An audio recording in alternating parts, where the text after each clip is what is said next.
When the Gu family was on the brink of bankruptcy, Mr. and Mrs. Gu came to our door, begging for a marriage alliance. My father, heartbroken that I had loved Gu Sinian for 10 years, injected 10 billion to save the Gu family and married me off to them on our wedding night. Gu Sinian blindfolded me with red silk and took me, hard, again and again. A month later, overjoyed, I went to find him with my pregnancy report, only to overhear him betting with his friends at a bar. So, it was passed around by over a dozen guys. Who do you think the father is? Friends burst into laughter. Young Master Gu, I only did it 3 times, it can't be mine, can it? I think Ah Zhao was really wild that night. Cue was almost driven crazy. I bet 100,000 yuan, it's his. Only then did I realize that the person who shared my bed on our wedding night wasn't Gu Sinian at all, but his dozen or so brothers. I stormed in, frantic, to confront him, but he was unconcerned. Why are you crying? If it weren't for your family threatening to withdraw funding and forcing Tingting to leave, would I have treated you like this? Let me make this clear, I'll let you go when Tingting is willing to forgive me. My heart was dead when I asked for a divorce, but he used the video from that night to threaten me, locking me in the basement. Don't be in such a hurry to leave, my buddies and I are still placing bets on who the bastard's father is. 8 months later, I died in childbirth in that basement, a tragic end for both mother and child. When I opened my eyes again, I had been reborn, back to the day I returned to the Gu family to beg my father for the investment that would seal the marriage alliance. This time, on my wedding day, Gu Xinyan's eyes were red from crying. Yeah, actually, Sinian likes you too. If you could marry into our family, Sinian would definitely be very happy. I suddenly woke up and saw the Gu couple looking sincerely at me. In a sudden flash of clarity, I realized I had been reborn. Mrs. Gu gently took my hand, her face beaming with a smile as she said, Auntie knows you've had a crush on Sinian for 10 years. If our 2 families were to unite through marriage. I saw my parents offer an awkward smile. They all knew perfectly well that the Gu family's proposal was nothing more than a desperate move, driven by their impending bankruptcy and urgent need for our family's $10 billion capital injection. They know I'm head over heels in love with Gu Sinian. Thinking about it, if it could make me marry him as I wished, it wouldn't be so bad. But now, I wish he were dead. I snapped back to reality and interrupted her. I don't want to marry Gu Sinian. The moment I said that, every single pair of eyes in the room snapped toward me. It seemed no one expected that I, who usually followed Gu Sinian around like a lovesick puppy, would actually refuse the marriage proposal. Mrs. Gu looked at me in shock. Yeah, did you have a fight with Sinian? Auntie will go home and give him a good talking to. I shook my head. That won't be necessary. Gu Tingson paused for a moment. Is this because of Jiang Yanting? Seeing that I remained silent, he sighed. Jiang Yanting is just a financially disadvantaged student our family sponsors. Sinian is only kind to her out of pity. Don't worry, when I get home, Uncle will have Jiang Yanting sent away. She will never appear before Sinian again. In my past life, he said the same thing, but it only earned me Gu Xinyan's resentment. He believed that I was the one who drove Jiang Yanting away. As a result, on our wedding night, Gu Xinian called over a dozen of his buddies and tortured me all night long. When I found out, he went even further and imprisoned me in the basement, forcing me to have a child just to gamble on whose child it would be. When my parents sensed something was wrong and came to look for me, Gu Xinian pulled out the video of me being tortured that night, his face full of resentment as he said, "This is the fine daughter you've raised in the C family, sneaking around with so many men behind my back. It's disgusting." After watching the video, my parents were utterly heartbroken and both fell ill, confined to their beds. Not only did Gu Xinian show no remorse, but he also brought Jiang Yanting before me and sneered, "Once your parents are dead, I'll take over the C Corporation and give it to Tingting as an apology." My heart turned to ashes, and I died in childbirth. Remembering this, I trembled with rage and blurted out, "Gu Xinian is not worthy of me marrying him." My words visibly stung Gu Tingson. "Even though the Gu family's situation isn't great right now," he said, his face falling, "if the C family is willing to invest, I can guarantee you won't lose a penny." He wasn't wrong. In my past life, after my parents injected billions to bail out the Gu family, their business only grew stronger. The C family didn't lift a finger, yet they pocketed hundreds of millions in dividends for free. "I'm not about to turn down money right now," I said coldly. "I will marry into the Gu family, but not Gu Xinian. It will be Gu Huichuan." The room fell silent for a few seconds before Gu Tingson abruptly stood up.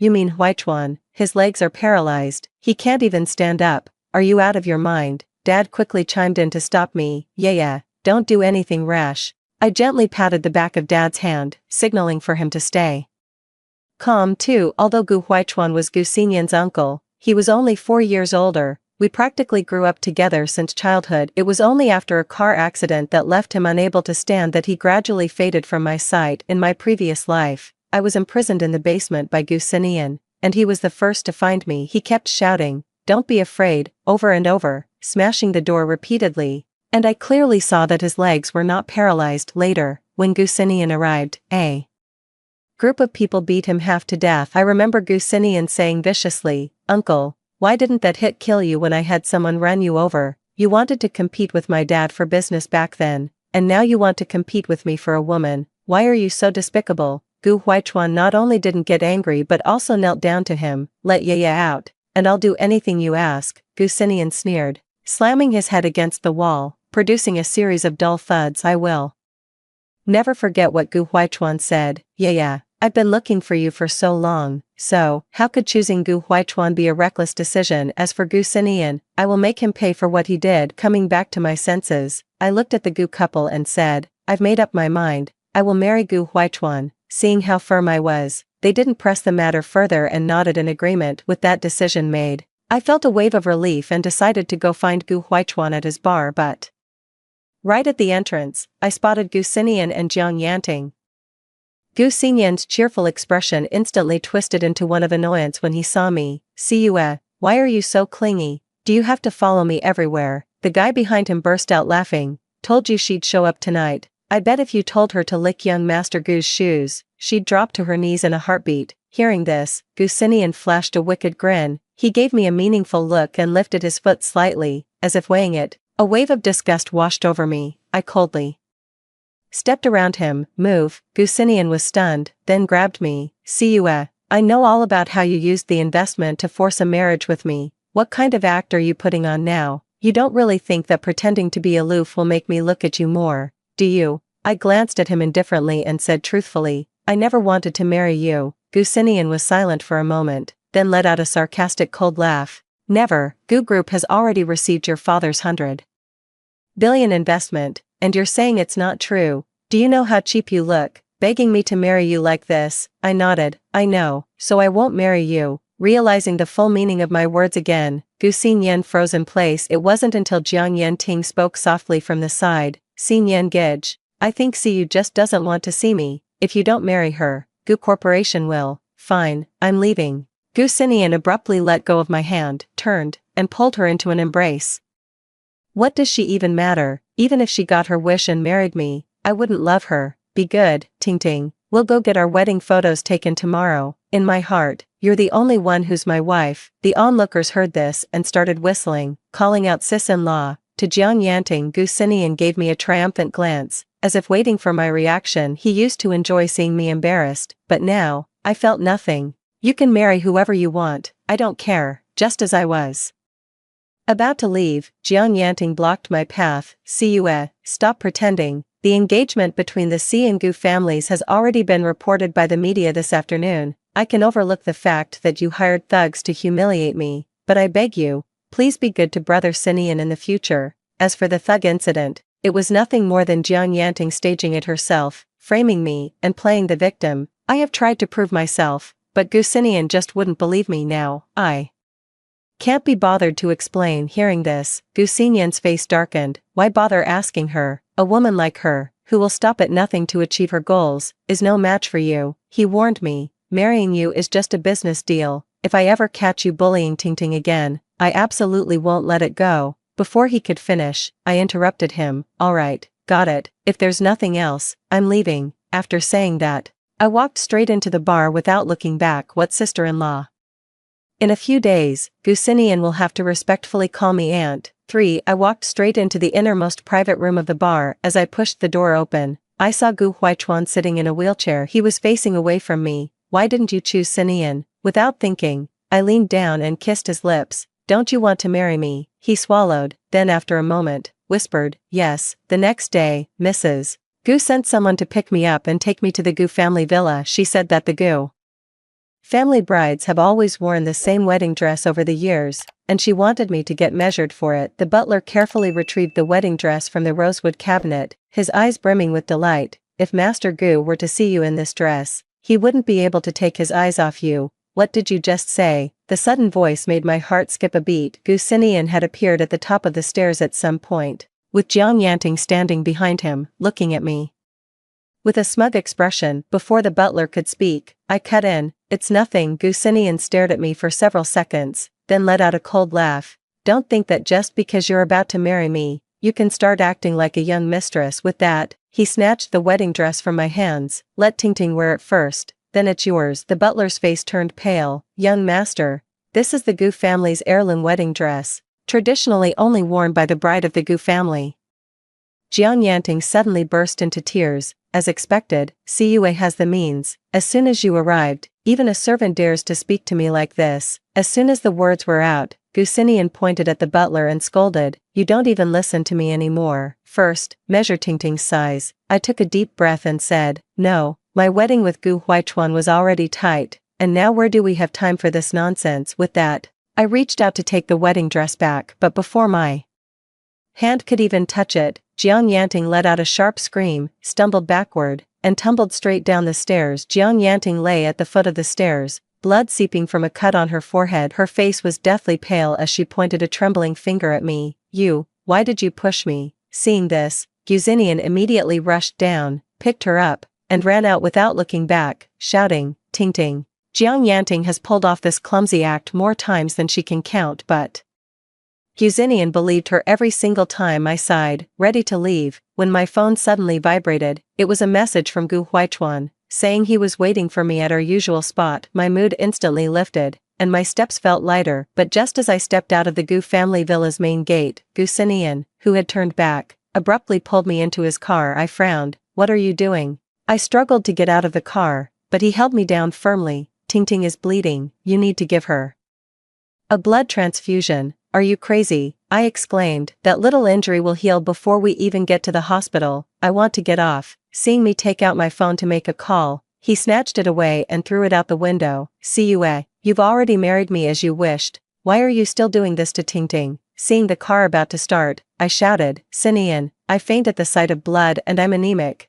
I'll die if I get a blood transfusion. But Xinian just chuckled. Stop pretending. That trick doesn't work on me. Soon, we arrived at the Gu family's private hospital. Gu Xinian pulled me straight to the blood transfusion room and told the nurse, hurry up and draw as much as Tingting needs. As soon as the first needle went in, I shuddered all over and my consciousness began to blur. After an unknown amount of time, I found myself lying weakly on the floor, wanting to seek help from a doctor, only to realize I was the only one left in the blood transfusion room.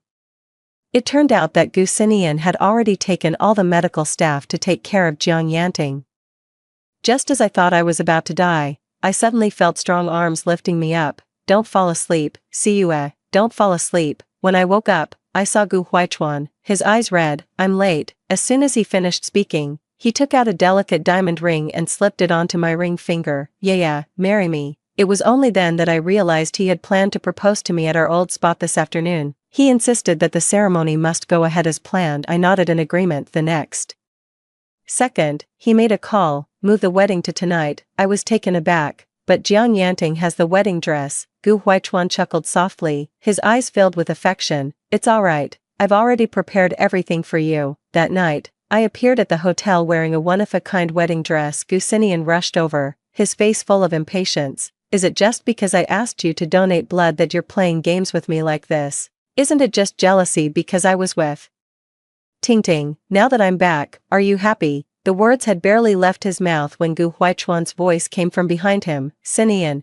is that any way to greet your aunt? For Gu Xinian's eyes widened in shock. What aunt? Gu Huaichuan stepped past him, pushing the wheelchair directly to my side. Tonight is Yaya's and my wedding, didn't you know? I looked up with a faint smile. I told him. He just didn't believe me. Gu Xinian froze completely. Impossible. My parents went to the family estate to arrange a marriage alliance for me. The person you're supposed to marry is clearly me. The butler spoke in a low, somber tone. Young master, the intended match has always been second master. Hearing the butler's words, Gu Xinian was clearly still unconvinced. He straightened his suit, forcing himself to appear calm as he took my hand. Siue, stop playing these childish games, let's hurry through the ceremony. Tingting is waiting for me. I instinctively pulled my hand away, but he let out a cold laugh. Even though tonight is our wedding night, I won't be coming back to you. I promised Tingting I'd be with her, so, don't waste my time. He said the same thing in my past life, but back then, I naively believed that once we were married, he might gradually come to accept me. So after the wedding,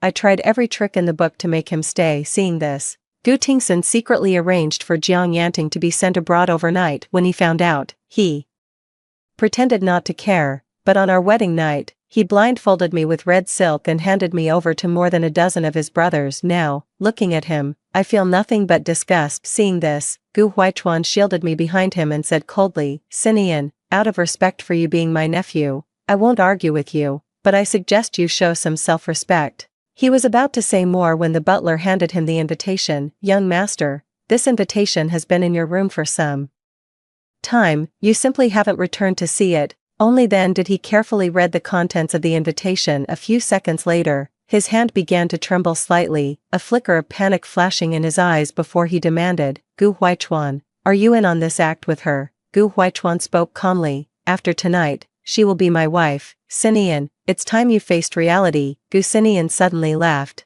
a smile tinged with mockery. Siue, you've been chasing after me for 10 years, how could you possibly be willing to marry someone else? And he's also a paraplegic, I retorted bluntly. You're wrong, in my eyes, he's far better than you. He instantly flew into a rage, grabbing my wrist and trying to drag me out. Seeing this, Gu Huichuan grew anxious and was about to stand up from his wheelchair. I quickly pulled away from Gu Sinian and gently placed my hands on Gu Huichuan's shoulders. I knew he was faking it, but I also guessed he had a reason for pretending to be paralyzed. I didn't want him to expose himself this early on my account. I turned to look at the banquet hall entrance and said, the guests are all arriving. Gu Sinian, don't embarrass your family. With that, I pushed Gu Huichuan's wheelchair and left. Siue, Gu Sinian roared behind me, if you turn back now and stop this charade, I can pretend none of this ever happened, but if you don't, once my parents get here, I will call off our engagement. I'll make you the laughingstock of the entire city. I turned a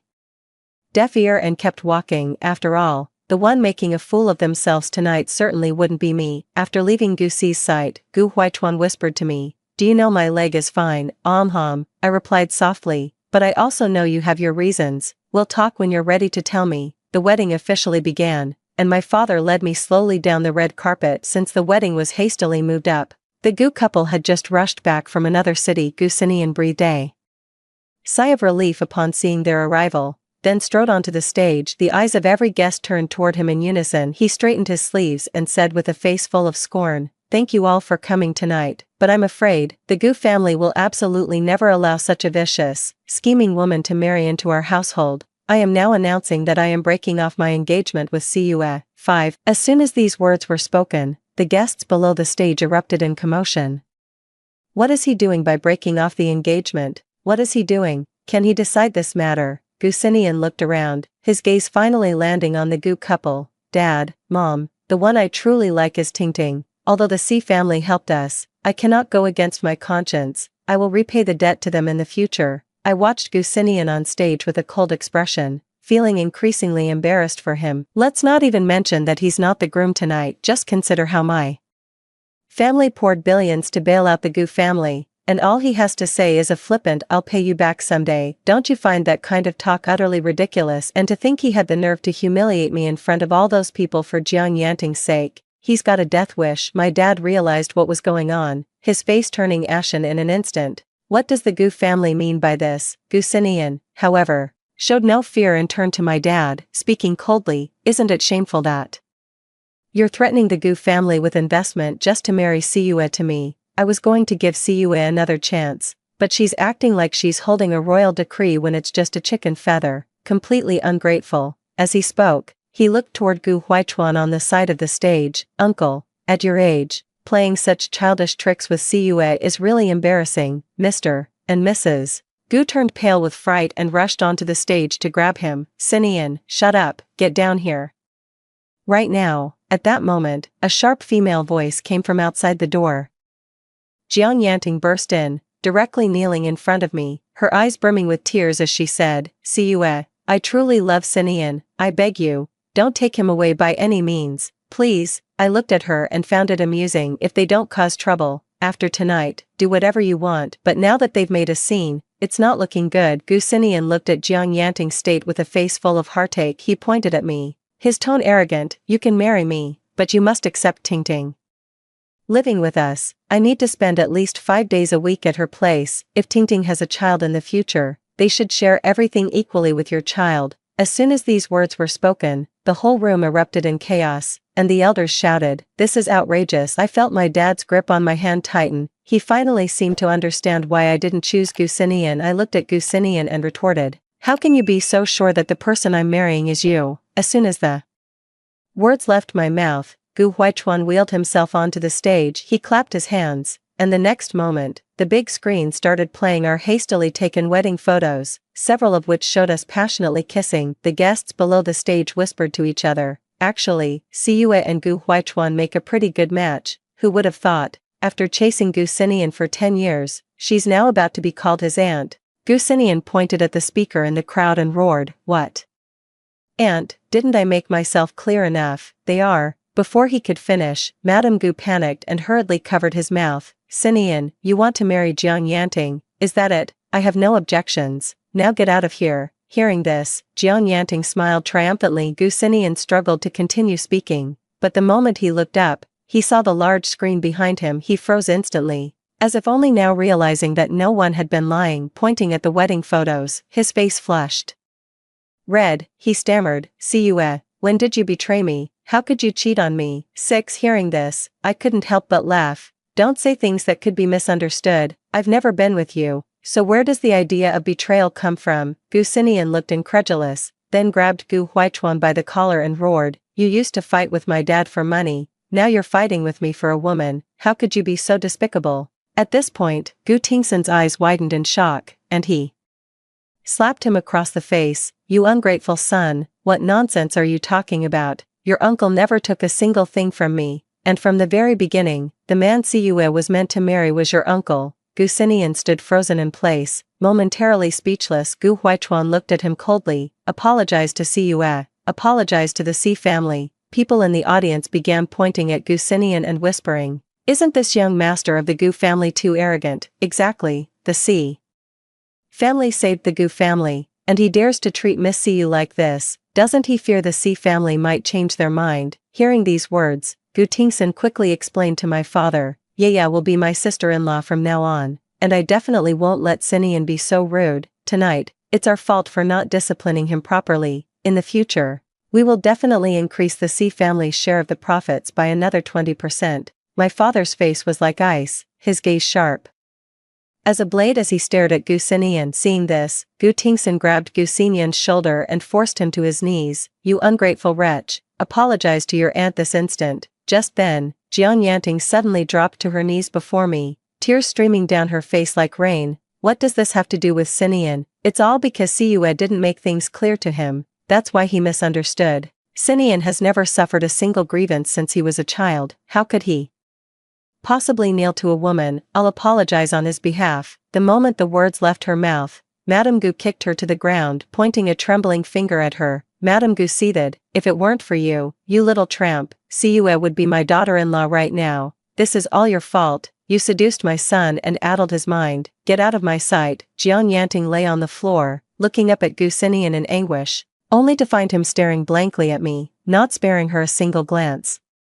She panicked, scrambling to Gu Sinian's side, tugging at his sleeve. "It's okay, brother Sinian, I'll marry you. I won't betray you like Siyue did." Gu Sinian abruptly shook off her hand. "No, how could Siyue betray me?" Jiang Yanting tried to take another step forward, but was kicked again by Madame Gu. "From today onwards, the Gu family won't give you a single cent, and I'll make sure the entire industry knows what kind of person you are." Jiang Yanting turned pale with fear, quickly hiding in Gu Sinian's embrace, sobbing, "I won't leave brother Sinian, never." Gu Sinian pushed her away forcefully. "Yanting, go get the Gu family's wedding dress back. Siyue must have chosen this cripple because she doesn't have the dress." Madame Gu's face turned ashen in an instant. "That's a family heirloom passed down from our ancestors. How dare you even mention it?" Gu Tingsan sighed deeply and waved to the people behind him. Take him back and let him reflect on his actions. Gusinian had no strength to resist, only muttering to himself, how could this happen? The wedding continued after he was taken away. I walked through all the procedures, arm in arm with Gu Huichuan. I heard him whisper in my ear, I've liked you since 10 years ago. When we returned to the Gu family villa, Gusinian was sitting at the door. He saw us, changed from his previous manic demeanor, and obediently called out, Auntie, 7. I responded with an emotionless and walked straight inside. Gu Tingson, visibly relaxed at the sight of this, he quickly walked over to me, lowering his voice to say, yeah, Huichuan, ever since the accident, he's been in really bad shape, but tonight he seems a bit better. I hope you can help him through this in the future. He's my only brother, and I don't want to see him like this. Back in the room, after thinking about it, I finally spoke up, Huichuan. It seems your older brother isn't as wary of you as people say. He seems to really care about you. Gu Huichuan was silent for a moment, then looked at me and said, I pretended to be paralyzed because I suspect that the person who hit me was Gu Xinyan. I didn't tell you earlier because I was worried you still had feelings for him. I recalled what Gu Xinyan had said in my previous life and nodded silently. Just then, the door was suddenly pushed open. Gu Xinyan walked in holding 2 glasses of wine, a strange smile on his face. Auntie, I've come to apologize. No need, I said coldly, without a second thought. Get out, don't disturb us, he burst out laughing. I called you auntie once, and you actually think you're my elder. See you I never realized you were so desperate, you'd even go for a cripple. Get out, Gu Huichuan warned. Gu Xinian turned to Gu Huichuan, laughing even more recklessly. Uncle, the Gu family will all be mine from now on, so if anyone needs to leave, it should be you. Right. With that, he suddenly stepped forward, grabbing my chin. I'm the one who dumps people. No one can dump me, not even you. His strength was immense, and I was pinned down on the table. Seeing this, Gu Huichuan immediately rushed over and yanked him back forcefully. Gu Xinian crashed heavily to the floor, only to be immediately run over by Gu Huichuan's wheelchair. A sharp, agonized scream tore from his throat. You, Gu Huichuan looked down at him from his superior position. Lay a single finger on my wife, and I will end you. Gu Xinian pushed himself up from the ground and spat.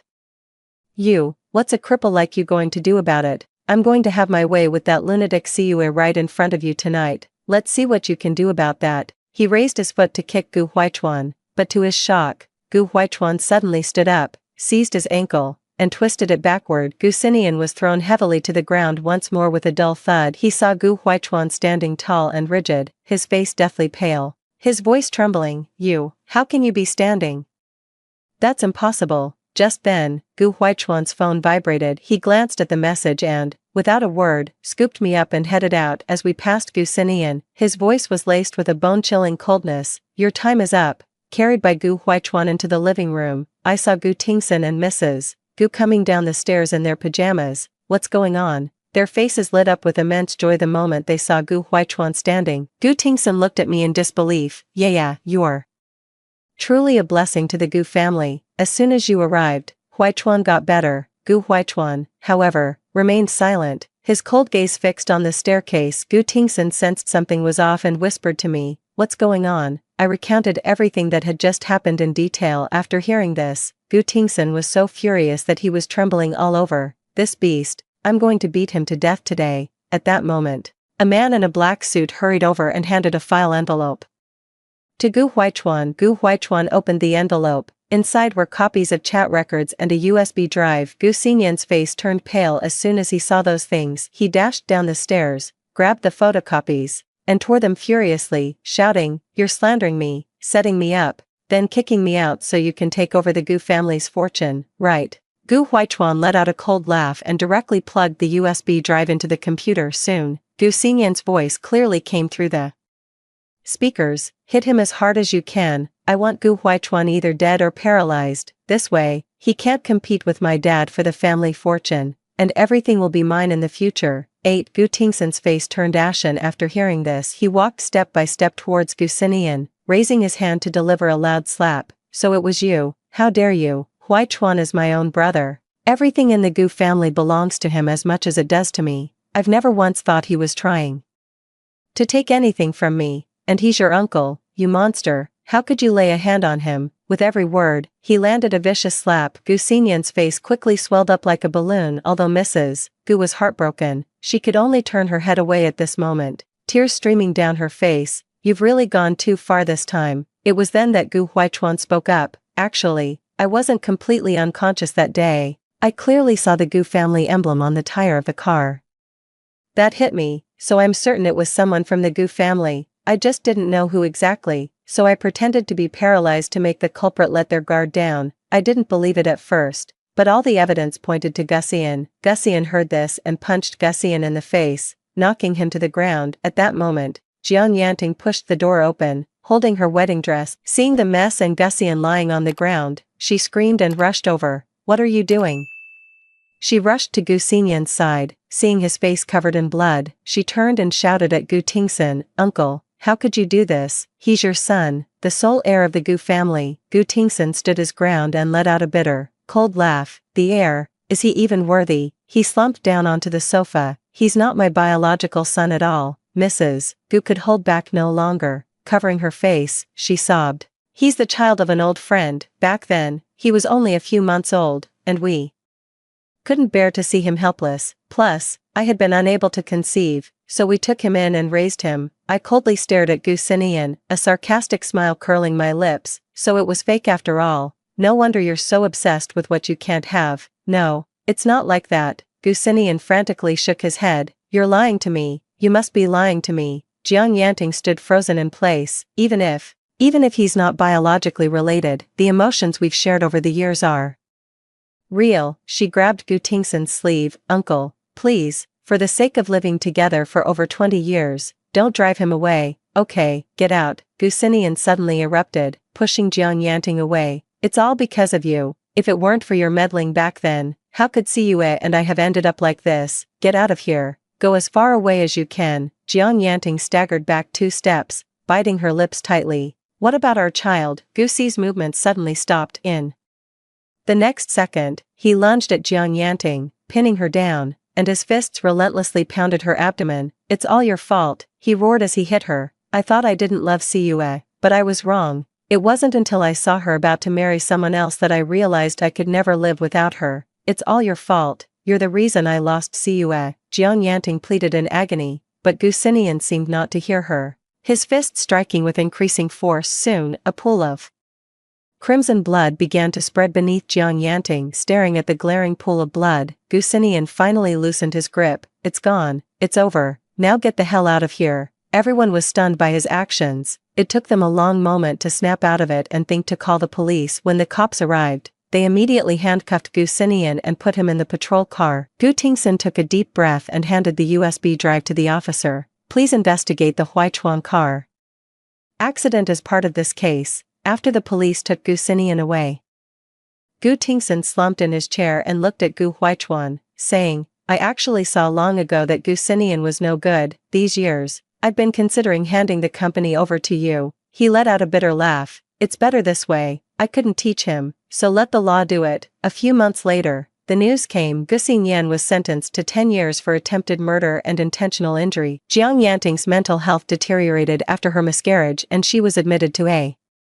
psychiatric hospital. Thanks to my father's billion-dollar investment, the Gu family not only recovered but also achieved new heights of success. Naturally, our C family also reaped significant benefits. I suddenly realized that it's okay to make mistakes. You can always choose again. That's it for the first story. Don't go away. The next one is even more exciting. I was reborn back to the 2nd year of my marriage, and my husband brought home his adopted son. Xiao Hao. Also accompanying them was his first love, Wang Yanan. He told me before I could even make a fuss, "Your grandfather was a landlord, with a bad background. I married you despite the pressure, so now you owe me a favor." He used my salary to take her to the doctor, forgetting that I was coughing up blood multiple times at night due to pneumonia. Without even blinking, he bought the 28-inch bike I had been nagging about for 2 years. Except the one on the bike was Wang Yanan and her child. I didn't say much. I just quit my job, asked a judge I know to help me with the divorce papers, and then leased a plot of land in the suburbs to start a nursery. What are men worth? In this second chance at life, all I want to do is make money. Lily, come quick and see who's in the house. I had just gotten off my shift at the hatchery and was dragging my exhausted body home when my husband pulled me into the living room. "Auntie Sue, how missed you so much." The child I'd been supporting for 2 years threw himself into my arms, nuzzling his face against mine affectionately. Today was supposed to be a wonderful day, celebrating how officially becoming our son, but now, a chill ran down my spine. I pushed how away and turned to the woman sitting at the table, demanding, "Who is she?" Actually, I know who that woman is. In my previous life, she annoyed me for a lifetime, and I can't forget her no matter what. "Oh, she's Hao's mom." Seeing Wang Yanan's awkwardness at the dinner table, Liao Jie gave an embarrassed smile, stepped forward, and put his arm around her shoulder in a natural and intimate manner. I sneered inwardly, but feigned confusion on my face. "But didn't you say 2 years ago that Xiao Hao was an orphan? How did a mother just appear out of thin air?" No sooner had the words been spoken than Wang Yanan stood up. "It's my fault. Back then, I had no choice. I couldn't raise Hao, so I had to leave him at the orphanage gate. I finally managed to save up some money, and it's all gone on my medical bills." Liao Jie grew anxious, furrowing his brow as he gently helped her to sit down. "Lily, you have no idea how much she's suffered all these years. Just let her stay for now, until she finds a job." He was handsome with a fine figure, standing beside Wang Yanan. His shadow fell across her shoulder, making them look every bit the devoted couple. Watching them, my eyes suddenly stung with tears. In my past life, it was like this, letting her stay, and then letting her stay some more, until she simply never left. And since Hao was her son, he naturally favored her even more. After he started working, he even bought a small villa and moved Wang Yanan and my husband in. Go live there. My social media feed is always filled with their happy family photos of 3, while I don't even have a child of my own, and I can't get a divorce either, because Liao Jia is afraid that if we divorce and he gets together with Wang Yanan, people will point fingers and call her the other woman. But if we stay married, people will just think their closeness is because of their adopted son. Hao, when asked why I don't appear in photos, he says I'm introverted, don't like taking pictures, and don't like moving around. Thus, the reputation of being jealous and petty has been weighing on me for life. Now, as I listen to Liao Jie's defense, I just ask, "Honey, are you really not acquainted with this Miss Wang?" Liao Jie nodded decisively, but when I pulled out their childhood photo from under the bed, he suddenly became furious with embarrassment. "Xu Li, you went through my stuff. How despicable, and considering your background, it's no surprise your manners are lacking." I must have been blind. After being stripped of his facade, Liao Jia began to spout insults incoherently. He said my family background was tainted because my grandfather had been a landlord. After he was brought down, my family fell apart and became an object of scorn for everyone around us. Liao Jia's parents were both pure, salt-of-the-earth farmers with a clean family history. Originally, they looked down on someone like me, but later, I guess he heard the news that his first love had gotten married. It must have been a shock, because he actually threatened to kill himself to force his parents to agree to our marriage. Despite all the backbiting, he still hosted several tables of wedding banquet on his wedding day. He said, "Lily, don't worry, your husband will always support you and protect you." But now, the one who promised to protect me has stabbed me in the heart. Just because I exposed his lies, my heart was bleeding, yet I forced a smile and pretended everything was fine. With Wang Yanan watching, I had no choice but to desperately cling to that pathetic shred of dignity. "Su Lily, speaking of the past," Liao Jia paused, as if remembering something, and looked up at me. "Back then, I married you despite the pressure because of your background. Now, consider this as you repaying me. Let Yanan stay." I couldn't help but laugh at this absurd statement. We are husband and wife, and family, yet he's here bargaining with me for a favor. Even he stopped calling her wife and started calling her by her full name. "Su Lily, was it because he was afraid I would make things difficult for his first love?" "Sure, then stay." I nodded and turned to leave. "It's just, there's no place for me in this home anymore." Liao Jia didn't follow. From behind, the sounds of chairs scraping and dishes clattering even began to rise. "It's fine, let's eat first," he said to the mother and son, his tone casual and light. I clearly saw through his character in my previous life. So why can't I stop crying now? Perhaps it's because this body is still the younger me, deeply in love with Liao Jia. Without any money, I can't afford a hotel. The only place I can think of is my old mountain home 30 kilometers away. Grandma is there by the light of the moon. I gritted my teeth and walked for half the night, finally arriving back at my hometown at the first crow of the rooster. It was clearly the middle of the night, yet a light was still on in Grandma's room. She was even sitting alone in the courtyard, lost in thought. Seeing my disheveled state, Grandma began to cry. She said, "My dear Lily, that Liao Jia is a real piece of work." I was still wearing the factory's thin, dark blue work shirt, with yellow-black dust caked in my nostrils and at the corners of my mouth. My grandmother was heartbroken. She heated water for me to bathe and warmed up a meal, watching me wolf down the food. She couldn't stop sighing. "I told you, that boy isn't good enough for you." Originally, I had a high school diploma and could have found a decent job in a department store, but since Liao Jia's power plant was far from me, he found me a job at a chemical plant closer to home because he thought it was inconvenient. The air there was polluted, the tall chimneys constantly emitted foul odors, and there was a lot of dust. So I always looked dirty, yet, for Liao Jia, I endured such a job. For 30 years in my previous life. Now, I held my grandmother to comfort her. "It's alright, Grandma, I'll take care of this person and this job soon, I promise." After spending just one day back home, I had to return to work at the factory. Liao Jia didn't come to pick me up. It was Grandma who drove the ox cart to see me down the mountain. As I was leaving the village, a lot of people made snide remarks. "Oh, look who's putting on airs after marrying well. What a spoiled princess you are. Who do you think you are? Poor Liao Jia, what rotten luck to end up with a wife like you." Grandma turned back, patted my hand, then spun around and lashed out at those people with her whip. "Shoo, get away. What kind of filthy scum dares to crowd around my Lily?" The men cursed and grumbled, but they couldn't stand the sting of Grandma's whip and soon ran off into the distance. "Lily, that Liao Jia is no good. He's always been one to make your skin crawl. If you want a divorce, Grandma knows Judge Zhang in the city. She can ask him to help you with the divorce papers." Back in the day, Grandma was a young lady of means. Now, though she tends sheep in her hometown, the connections her ancestors built are more than enough to help me solve the current predicament. She dropped me off at the gate of the chemical plant and then wobbled off toward the city, driving the ox cart. I wiped my tears and turned to walk into the factory. When I got home from work that evening, I saw a new set of bowls and chopsticks on the table. Wang Yanan had bought them, and my husband kept praising her good taste. "I'm tired of looking at the old dishes. It's nice to have something fresh." He packed the old bowls and chopsticks, stuffed them into a box, and carried it outside every day. "The scrap collector passes by the door, and these old bowls and chopsticks were bought by me in the year of our marriage. Oh, by the way, this afternoon an old lady riding a bullock cart came to the door and cursed.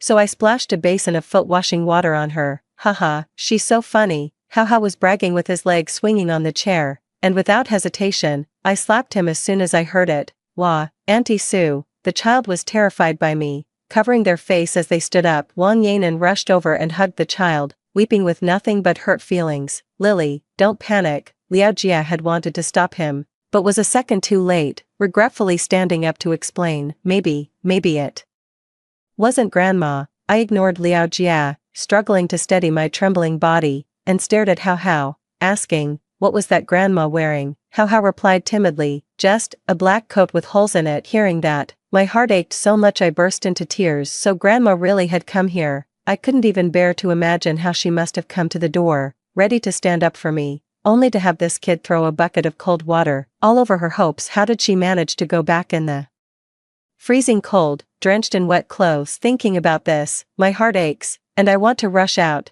but Liao Jia holds me back. Lily, don't worry, Grandma must have gone back by now. You have to work tomorrow, stay calm." He tried to calm me down, and even Wang Yanan joined in the fun. "Right, Lily, your grandma is fine." Hearing this, I looked at her. "This afternoon, it was just you and your son at home. Why didn't you keep an eye on your son?" Wang Yanan flushed, biting her lip in silence. "Who told that old woman to insult my mom? She had it coming," Hao retorted loudly, and even Liao Jia was on their side. "You know, Lily, you're partly to blame for this too. If you hadn't gone and tattled to Grandma, Hao wouldn't have." I directly shook off his hand. "Get lost." I rushed to Hao, grabbed his collar, and spoke word by word. "All I ask is, over these 2 years, have I not brought you plenty of food every time I visited the orphanage? All your winter and summer clothes, including the jacket you're wearing now, were bought with my salary. How dare you use my things and show no remorse towards my grandmother?" Wang Yanan wiped her tears, tried to pry my hand open, but couldn't, and then pouted. I turned to look at her. "Don't act with me here. Your son was as timid as a mouse in the orphanage. and now he's doing things like splashing water on the elderly. Isn't this what you taught him? I know her intention was to deliberately have her son provoke me at the dinner table. Fine, I let go of her, and in Liao Jia's shocked gaze, I flipped the entire dinner table over. You got your wish. None of us are getting any peace tonight. The sound of shattering dishes was followed by food spilling everywhere, leaving the room in complete disarray. Su Lily, Liao Jia was at his breaking point. We haven't even had dinner yet. What's gotten into you? The scalding soup splashed onto my arm, leaving an angry red patch. When he saw it, his gaze softened again. Lily, come on now, don't be like this. He reached out to hug me as he always did, but I dodged his embrace. Things have gone far enough. I think it's time I spoke my mind. Liao Jia, let's get a divorce. I don't want to be with you anymore. Liao Jia paused, not quite processing what he'd just heard. After all, in his view, I should have considered myself lucky to marry into a respectable family like his. Lily, I'm sorry. It was my fault for not picking you up from your grandmother's this morning. He took out a silver bracelet from his pocket and put it on my wrist. This was his promise during this year's New Year's celebration, when he said, wait until I save up to buy a bracelet for Lily. Right now, I can only afford a silver one. In the future, I'll buy Lily a gold bracelet. Now, wearing this bracelet feels unbearably heavy on my wrist, as if my skin might burn through. Tears welled up uncontrollably, and I quickly removed the bracelet, handing it back to him, so I could free my hands to wipe away the tears. Didn't you hear me? I tried to speak again, my voice choked, but a sudden discomfort in my chest made me cough, and to my shock, I coughed up blood. Lily, I felt dizzy, and he helped me to bed. This pneumonia, why does it keep coming back? He frowned and skillfully brought me the spittoon, then stroked my hair. Lily, I was wrong. No sooner had he spoken than Xiao Hao's wail echoed from the living room. Mom, what's wrong? Liao Jia, who was beside her, instantly rushed out. The next morning I woke up, with medicine and a glass of water by my bedside. The house was empty, and the living room was still messy. Liao Jia also left me a note. He said that Wang Yanan, due to severe tinnitus, would be hospitalized for treatment. The textile mill where Yanan used to work was filthy and exhausting. Just look at her rough hands and weary expression, and you'll understand how tough her life has been. It hasn't been easy at all. Also, I didn't have enough money, so I came back to take your wages from the last 2 months. Just keep wearing that bracelet. I promised I'd buy it for you. I watched, unable to help but smile bitterly. Every word was filled with concern for Wang Yanan. Use my salary to treat her. I can't even bear to treat my own lung disease, saving money to live a better life. So he just handed it over, fresh and ready, for someone else to use. Liao Jia, have you forgotten? I got this pneumonia from working at the hatchery. After resting for a long while, I got up, tidied the living room, and then headed in the direction of the hatchery. It's already high noon. I'm definitely going to get an earful from the foreman again, but it's fine. I was going there to resign. After handing in my resignation, I made another trip downtown. When I came home in the afternoon, I had Judge Zhang with me. Liao Jia was in the kitchen cooking with Xiao Hao. When he saw me come in, the first thing he asked about wasn't my health. Did you leave early today? He frowned. What if this affects my pay this month and next? The family really needs the money. I couldn't be bothered to respond, covering my mouth and coughing. Lily, I'm sorry, are you feeling better? He came to his senses and helped me sit down. It was then that he noticed Judge Zhang behind him. Who is this? He asked. He didn't stand up until Judge Zhang told her about my intention to divorce, as if he had just heard the most ridiculous joke. That's impossible. What kind of talk is divorce? Besides, Lily and I have only been married for 2 years, and we're perfectly happy. Why on earth would we get a divorce? Uncle Zhang looked at me, then turned to ask him, but this is your wife's wish, and you don't care at all. Liao Jia was stunned, and the next second he quickly denied him. Don't talk nonsense. Anyway, as long as I don't sign, who can make us divorce? Uncle Zhang pushed his glasses. Today, I'm here to investigate, to check if your marital relationship is harmonious, and to ask your units about each of you. About myself, asking the neighbors about your well-being. Anyway, if my investigation reveals that the facts are indeed as your wife said, you might want to consider signing. Uncle Zhang left, and Liao Jia looked at him as if he were crazy, not taking it seriously. Lily, recently, you might need to hurry home to cook after work. I need to take care of Yanan. Cook something light for her. The doctor said she can't have anything spicy. He didn't finish, and I responded indifferently. I quit. My job. Liao Jia is furious because now he has to shoulder all the burdens of the household alone, but thinking of our family's current situation, he gritted his teeth and tried to placate me. Fine, I'll earn the money, that works out. You can handle the cooking and look after Xiao Hao. He needs to get ready for school. I shook my head and looked up at him. You'll have to sort out your own meals. I won't take care of Xiao Hao either. And I won't touch a single cent of your money. Liao Jia froze. Then what are you going to do? I said slowly. I'm going to start a business. I need to make money. And then, leave you. Liao Jia suddenly laughed, then began to criticize. You're speculating and engaging in shady business, not doing honest work. I retorted. Don't you know that many people in the southeastern coastal areas are doing business now? Seeing his stunned expression, it dawned on me, yes, he doesn't know. To him now, the city felt vast, the provincial capital seemed distant and bustling, and beyond that lay a world unknown. But I was different. I possessed memories from decades into the future. The country is now pushing hard for urban development, creating a huge demand for landscaping. New plants are needed for roadsides and parks everywhere. So, given my current capabilities, the way to make money is to lease a plot of land and start a nursery. After all, in 4 years, Kunming, the provincial capital, will host a grand World Horticultural Expo. If I start now and everything goes smoothly, by 1999, I can leverage the expo platform to expand and strengthen my nursery business. Liao Jia doesn't have time to ponder my words. He's busy with work every day and takes care of Wang Yanan after work. As for Xiaohao's meals, they are entrusted to the hospital cafeteria. I went back to my hometown and explained the situation to my grandmother. She was very supportive of my divorce. When she heard I planned to start a business, she sold off all the family's cattle and sheep in one go. She even gave away the land and the old family home. All that money added up to a surprisingly substantial sum. Grandma dumped everything into my hands, scratching her head as she spoke. Grandma finally got to put down these heavy burdens. From now on, whatever Lily does,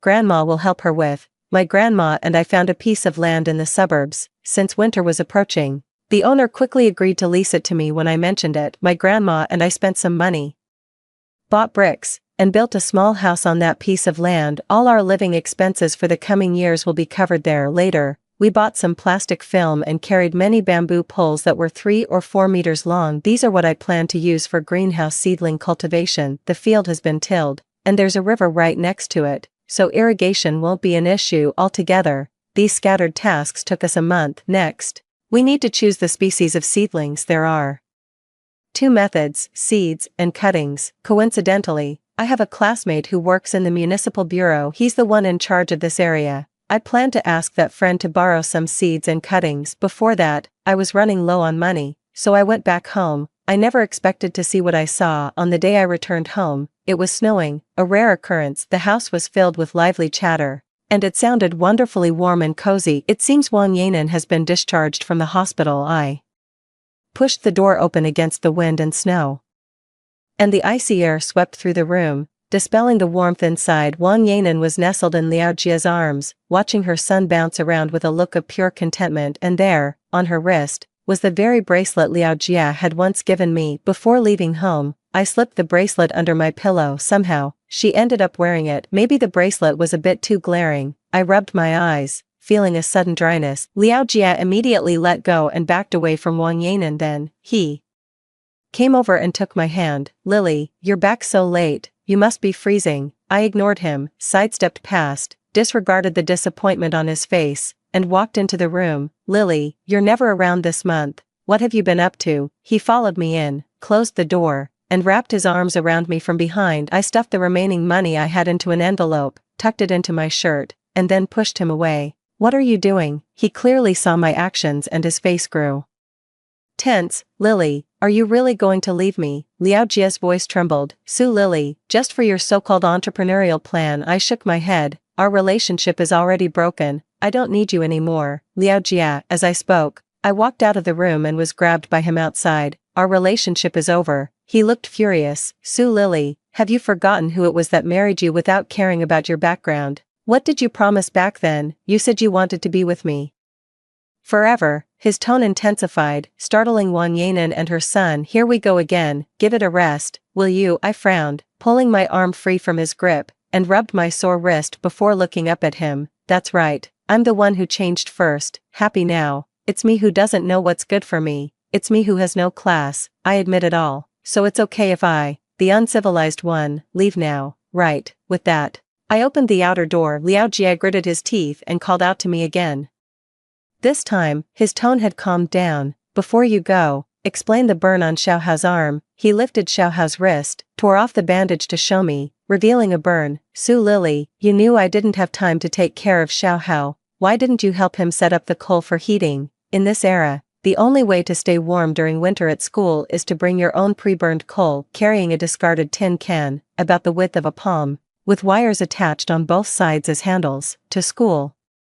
During class, the makeshift little stove could be placed under the legs for warmth, and Xiaohao, because no one was at home, had to make this little stove himself, which led to a burn on his arm. But," I frowned, looking at him helplessly, "does it have anything to do with me that your first love's son got hurt?" Liao Jia gave a cold laugh and gripped my hand again. "Of course it's your business, you're his foster mother. So his injury is your responsibility." I laughed in anger. "What about you? The foster father, if your mind isn't on your foster son, aren't you responsible too? What about you, his own mother?" I turned to look at Wang Yanan. "He is your biological son. Did your ear surgery leave you crippled, or did your mouth go mute during your hospital stay? Couldn't you even ask how your own son was doing? Ask how your own son is doing." "Oh, I see." I looked at her with sarcasm. "All your thoughts are on seducing my husband. As for your son, you've already abandoned him once.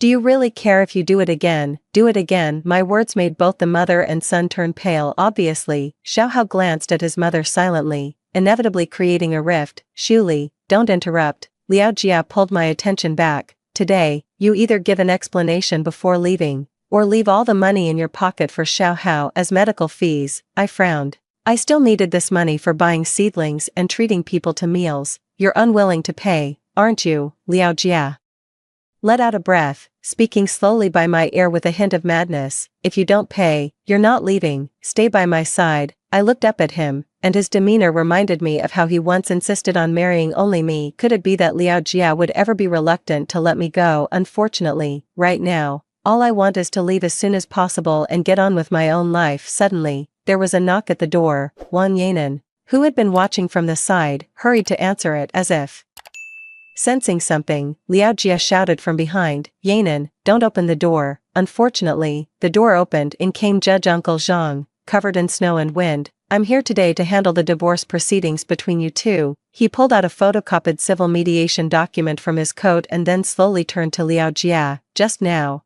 outside, I think I heard you say something about not letting someone leave unless they pay. Are you extorting or threatening them?" His gaze was scrutinizing. Liao Jia's lips turned pale, and then he quickly shook his head and let go of me. "It's not true, Your Honor." Seeing Uncle Zhang take out the papers, he finally believed it, looking at me with an incredulous gaze. "Shuli Li, are you serious? You really want a divorce?" Judge Zhang gave a cold laugh and gestured for us to sit down. "I've looked into everything. Neither of your workplaces is very familiar with your family affairs, but as of now, your characters are being evaluated.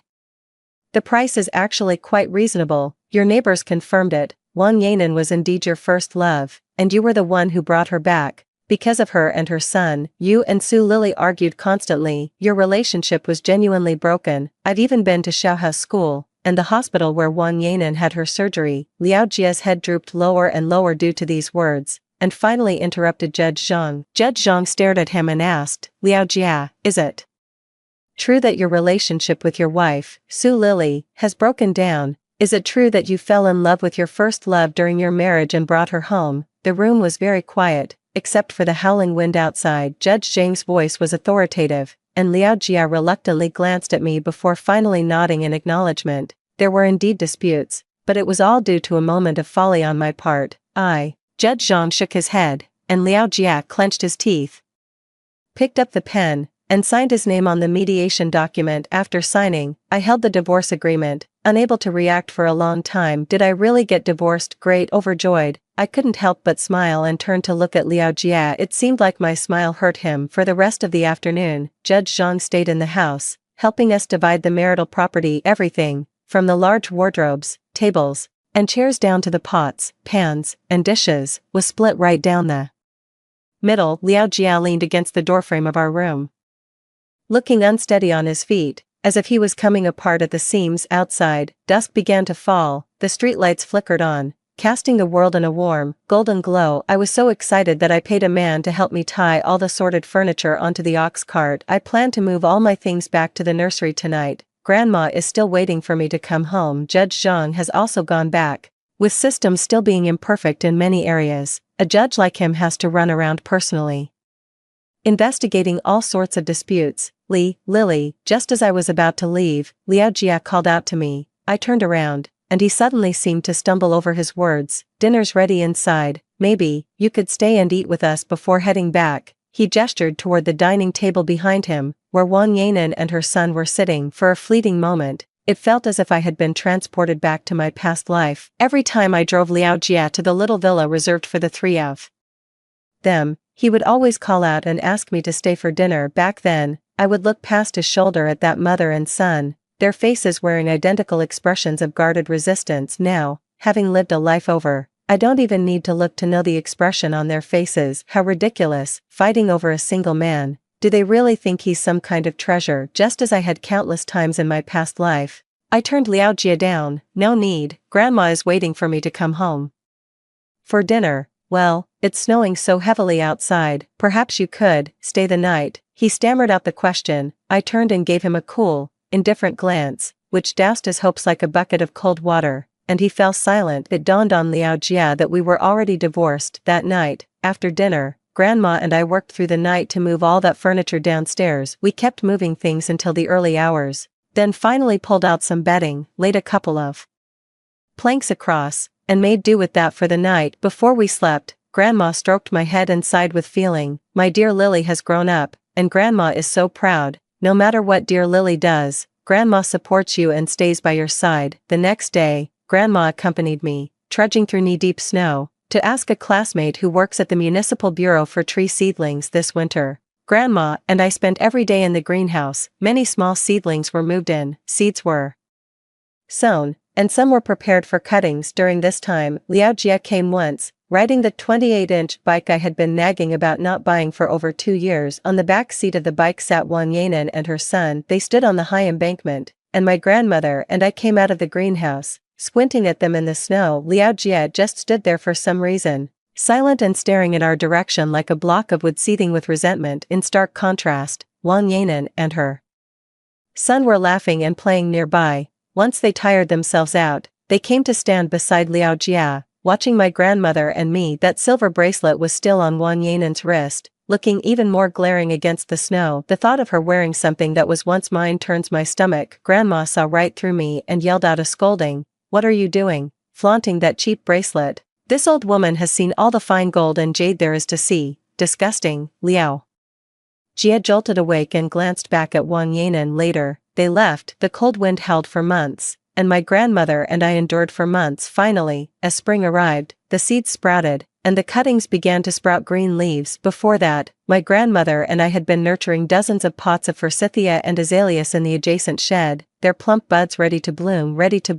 The classmate from the Municipal Bureau contacted us on their own initiative, saying that the city needed winter jasmine and azaleas for a section of road, and we happened to have them at the perfect time. My grandma and I were overjoyed. That day, the classmate brought people to pick up our flowers, and my grandma and I happily helped move them all morning. This was our first business deal, and the profit far exceeded several months of my salary. Grandma held my hand and instructed, "Don't spend this money on food or drinks. Let's buy flower seedlings." I nodded, stuffed the money into my pocket, and when I looked up, I saw Liao Jia on the distant embankment. This time, he was riding a bicycle and wasn't accompanied by Wang Yanan and her son. He came down and initiated a conversation with me. I've already told Yanan to take off the bracelet, he said flatly. Even though we had been husband and wife for 2 years, he was uncharacteristically nervous facing me. Seeing him try to shove the bracelet into my hands, I quickly stepped back. "Don't, it disgusts me," I said with disgust,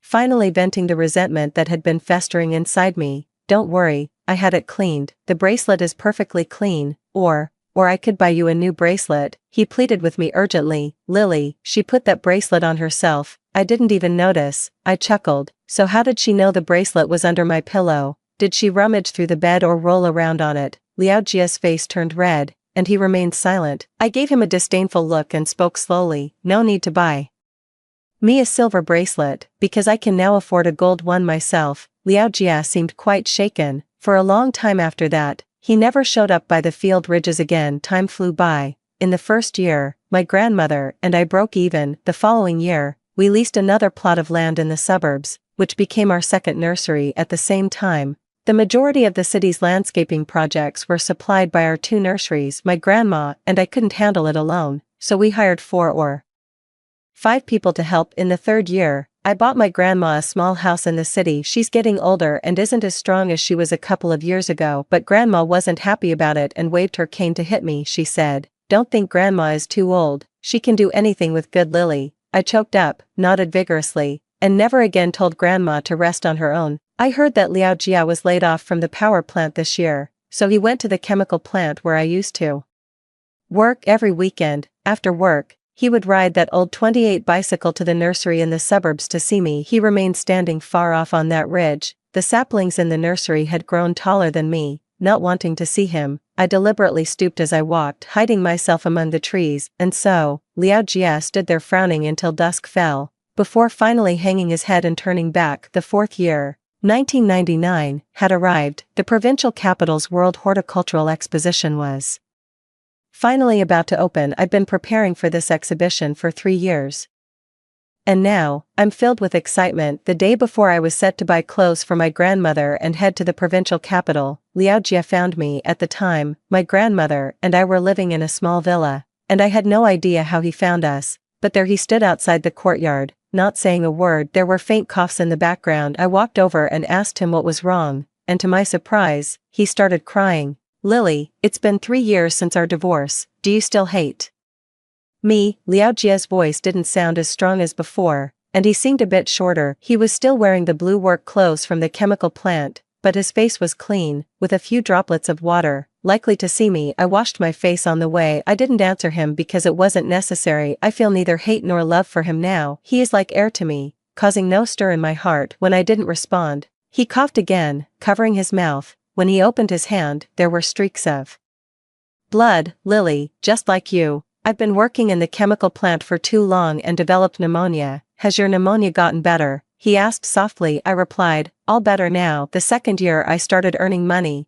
Grandma took me to the hospital and got it fixed. Liao Jia nodded, then turned and patted his old-school bicycle. "Lily, I just realized, the road from the fertilizer plant back home is so rough. The gravel is sharp, it really hurts to walk on." No wonder, for those first 2 years of our marriage, you kept pestering me to buy you a bicycle. All the money we managed to save, it all went on my medical bills. I'm so sorry, Boer. I'm sorry, Lily. Back then, when I said your family background was bad, those words hurt you. The truth is, it wasn't that I looked down on you. I felt inferior. You're well educated, clever, and now you've even got a real head for business, making money. Actually, when I married you before, it wasn't just out of spite. I really liked you. Seeing that I didn't speak, he coughed and reached through the railing to touch me. "Lily, are you listening?" My mind was already miles away at tomorrow's exhibition. I just nodded absently. "I sent Wang Yanan and her son away. After taking them to see you, I gave her a piece of my mind. When I heard what Grandma said and saw the look on your face, it really got to me." Suddenly, I started to resent Wang Yanan. He spoke with such deep feeling, yet I suddenly let out a laugh. Liao Jia paused for a moment, and I met his gaze. "What's the point of saying all this now? Who are you trying to impress with your deep feelings?" "Liao Jia, you're fundamentally a greedy person. In reality, you know everything in your heart. You know my grievances and concerns, and you know Wang Yanan's tactics, but you're addicted to it, aren't you? Because no matter how much we fight, you're always the one who comes out on top. But now, our delicate balance is shattered, with only Wang Yanan by your side. You're just picking which of us is better. People only start using their thick skulls after they've lost something. But so what?" I shot him a look of utter indifference. "Someone like you deserves to live in regret forever. Go live your miserable life. Liao Jia, don't mess with mine." That night, Liao Jia crouched under the fence for a long time, until the early hours of the next morning when he had to go to work at the chemical plant, before he finally left on his bicycle away. Meanwhile, I had already slept soundly, done my makeup, put on the clothes I bought with my grandma, and set off with her on the train to the provincial capital. The expo has begun, and I'm feeling confident. That's it for today's story. If you enjoyed this video, please give it a thumbs up and subscribe. Feel free to leave any suggestions in the comments below. See you in the next video. Story 2. On the day of their third wedding anniversary, he spent the entire night with his white moonlight. And the most ridiculous part was that everyone knew about their relationship, while I, the legally married wife, was treated like a shameful mistress. I moved out of his villa that very night, drafted a divorce agreement, and had it delivered to him, only to receive his call the next moment, asking me to come to his office. When I entered his office, Bo Jingzhou was playing with the divorce agreement between his fingers. His expression gave no hint of joy or anger as he calmly read out the reason for the divorce: 3 years of marriage with no sexual life, failing to meet the most basic needs of the wife, and suspicion of male dysfunction. After finishing, he looked up at me and said, word by word, "Explain what this means." I pursed my lips and answered him without any trace of submissiveness, "It means exactly what it says." Bo Jingzhou gave me a deep look and continued reading the document. When he reached the section on property division, a chill flickered in his eyes. "It seems your 3 years as my assistant weren't wasted. You really know my assets inside and out. But Shenwanzi, do you really think you can take a single penny from me?" I had long been prepared to walk away with nothing, and I was completely unfazed by the prospect, but my indifferent attitude struck Bo Jingzhou as a provocation. His long, bony fingers reached out and gripped my chin. "What will you live on without me?" he sneered. "On that 5,000 a month salary, forget rent, could it?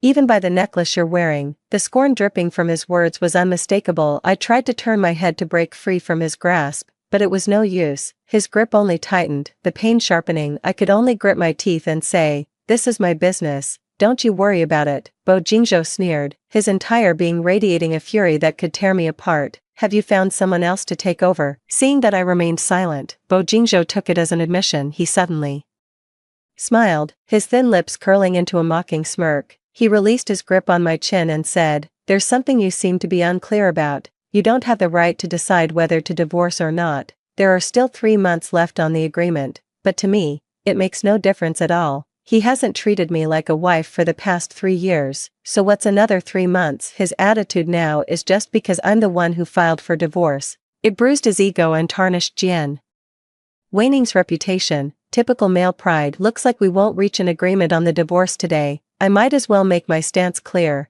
No matter how much time is left, I am not moving back in." Bo Jingzhou looked down at her with a condescending gaze. "Are you trying to tell me you want a separation?" Hearing the word separation, my heart felt like it was being squeezed hard, aching with a sour, painful pang. After we got married, Bo Jingzhou's visits to the Yuding villa each year were so few I could count them on my fingers. It was practically no different from living apart.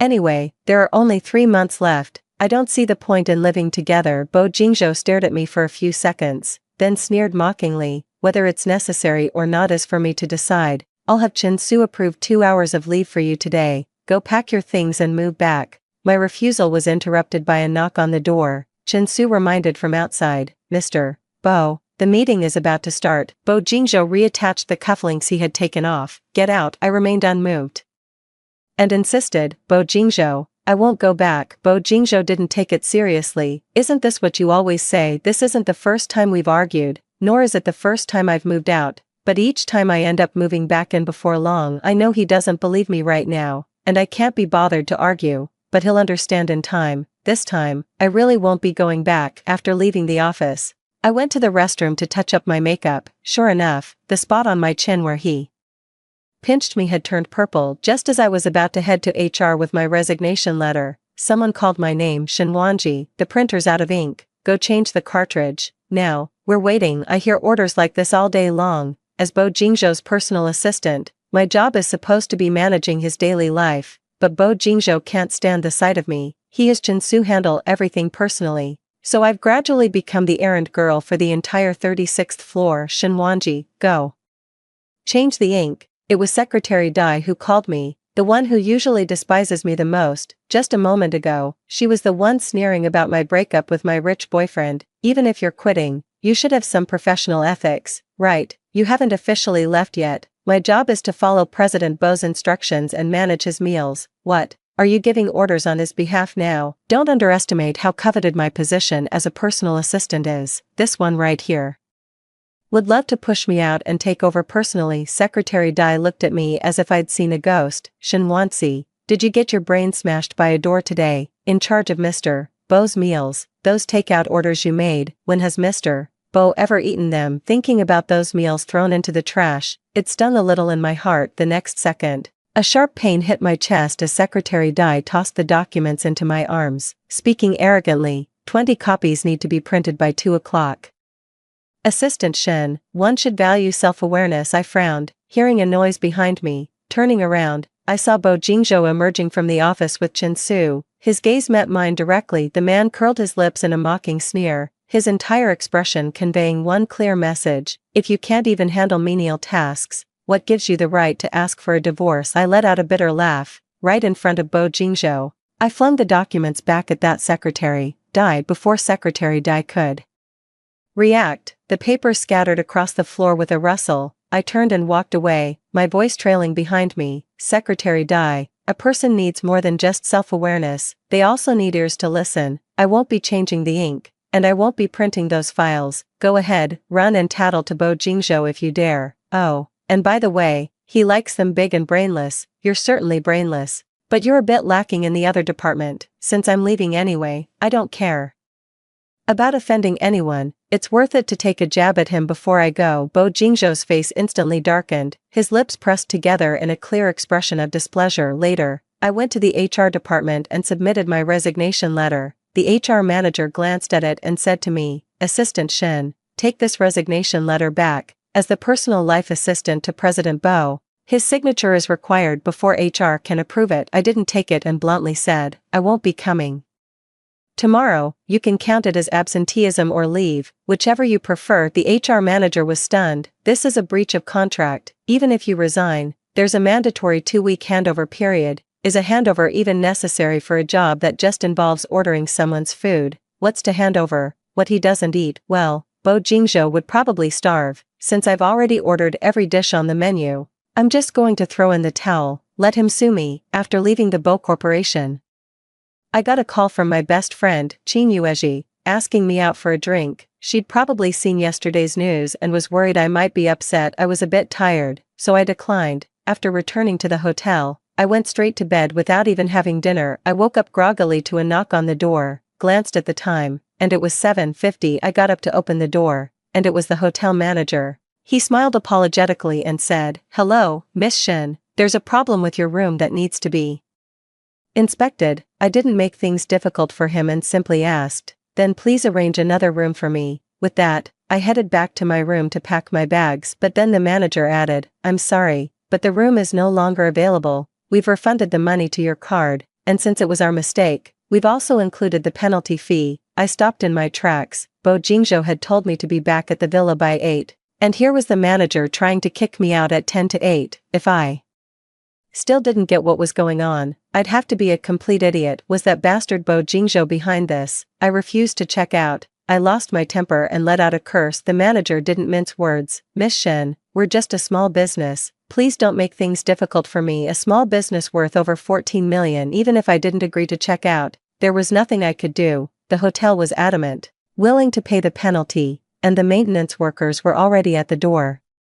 saying there was an issue with the electrical circuit. If not fixed promptly, it could cause a fire. Finally, I dragged my suitcase out of the hotel, and the Bo family's car was already waiting outside. Uncle Jiang saw me and quickly got out to help with my luggage. Madam, Mr. Bo sent me to pick you up. I dodged his hand. Tell Bo Jingzhou, I'm not going back. With that, I turned and headed to a nearby hotel. Uncle Jiang didn't stop me, and soon I knew why he didn't. The receptionist at a nearby hotel returned her card, apologizing. I'm sorry, your card was just restricted. Could you use another one? I used Bo Jingzhou's card. As for my own money, there's no need to waste it on a hotel. I called Qin Yuezhi and, knowing she was at home, drove straight over. Uncle Jiang's car was following behind the whole time, but I ignored it completely. When I got out of the car, I reached into the trunk for my luggage and accidentally scratched my hand on a decorative item. It bled, but fortunately, it wasn't serious. Qin Yuezhi lives on the 17th floor.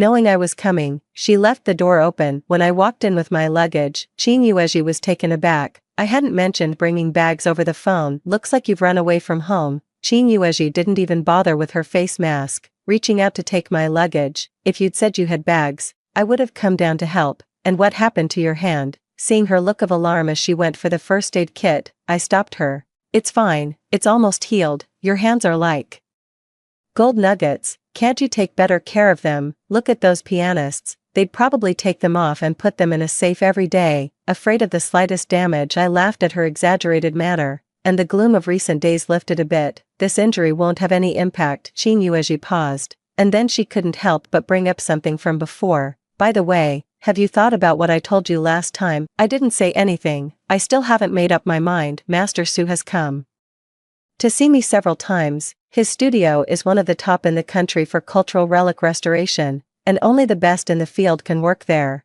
For Master Su to personally come to you, that's quite an honor. If you weren't so reluctant to reveal your identity, I would have given him your contact information long ago. I specialize in cultural relic restoration and my skills are exceptional. I learned from my mother since I was young, and my techniques are unparalleled. I majored in this field in university, and after graduation, I planned to work in a museum, but then those events happened, and I had to marry Bo Jingzhou. These past few years, I've only been able to take on private jobs through Qin Yuezhi, working as a freelance restorer. But now, things are different. I'm getting a divorce, and it's time for a fresh start. I nodded at this thought. You can agree on my behalf. You agreed. Qin Yuezhi didn't expect it to be so sudden. I always refused before. Give it a try. You can start reporting at any time, hearing at any time. Qin Yuezhi was shocked again. Are you quitting your nanny job at Bo's? Well, I quit my job. I said it so casually, as if it wasn't me involved. Qin Yuezhi clicked her tongue, thinking of the trending news she saw this morning, and her mind had already conjured up many scenarios. She couldn't help but curse. You should have left him long ago. That dog of a man, Bo Jingzhou,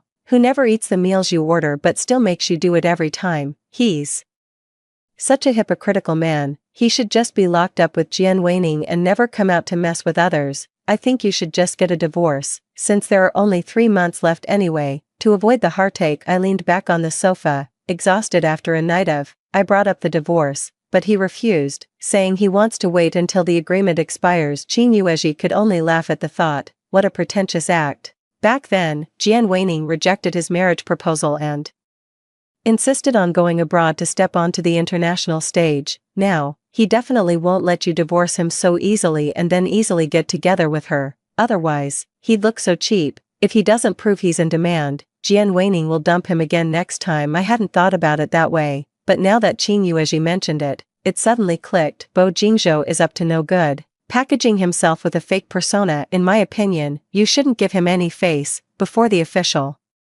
divorce, you should post the marriage certificate online and let the righteous netizens cyberbully this pair of scumbags to death, nailing Jian Weining to the pillar of shame as the third wheel. I shook my head, not thinking this was a good suggestion. Let's just leave those two to their own mess. If this blows up, I'll be the one who suffers when I try to date again. Qin Yuezhi's eyes lit up as she looked me over, hearing from my words that I was truly decided on leaving Bo Jingzhou. That's wonderful news, worth celebrating. Qin Yuezhi pulled a case of beer from the fridge, opened one, and handed it to me, toasting that my girl had finally escaped her misery. I was just about to go and answer the door when the doorbell rang. Who is it? Qin Yuezhi muttered as she went to open the door. Standing outside was Uncle Jiang, who looked different from before, his face a mask of sorrow. He leaned forward and said to me in the living room, "Madam, the young master is waiting for you downstairs and asks you to come down immediately." I frowned, not even turning my head, my tone tinged with impatience. Let him wait if he wants to. I have a bed to sleep in and wine to drink at home. While he's in the car, no matter how spacious, he can't lie flat. Who's afraid of whom? After saying that, I chugged the whole can of beer in one go. Jiangshi would never dare to pass on that message. Unless he's tired of living, he could only sigh and add. Earlier in the car, Madam called young master, and it seemed she wasn't feeling well. Before he could finish, my phone rang. It was Jiang Yazhu, Bo Jingzhou's mother. I can ignore Bo Jingzhou, but I can't ignore Jiang Yazhu's calls. Over these 3 years of marriage, Jiang Yazhu has treated me better than her own son, Bo Jingzhou. She sends me all the best and most expensive things, and every time they argue, regardless of the reason, Bo Jingzhou is the one who gets scolded. 1ci. I called Jingzhou and he said you're not there. Has that rascal not come home again? Probably only Jiang Yazhu in this world dares to call Bo Jingzhou like that. Every time she calls, she checks if he's come home. No, I'm at a friend's house tonight. It's her birthday and she's hosting a party. I didn't mention the argument and the potential divorce, afraid it might upset her. When Jiang Yazhu gave birth to Bo Jingzhou, she had a massive hemorrhage and suffered many complications, which have left her in poor health all these years. And Qin Yuezhi, who was unwillingly celebrating her birthday, rolled her eyes at me without hesitation when she saw me lying so calmly. Jiang Yazhu's voice came through the phone again. After the birthday celebration, you should come back to the old house tonight. His dad is on a business trip, and I'm not feeling too well. I'm worried about her health. Where does it hurt? Have you seen a doctor? No, it's not serious. I just bought a piece of jade at an auction last time and had it made into a small bell. Come back and see if you like it. You young people don't like bracelets or anything. After a 2-second silence, I replied, okay, if it was just about going back to pick something up, I would have declined, since we're about to divorce Bo Jingzhou. But Jiang Yazhu said she wasn't feeling well. Knowing she couldn't talk me out of it, Qin Yuezhi personally saw me downstairs, muttering under her breath, I bet your mother-in-law did it on purpose. The familiar car was parked at the entrance of the apartment building. Bo Jingzhou leaned against the door,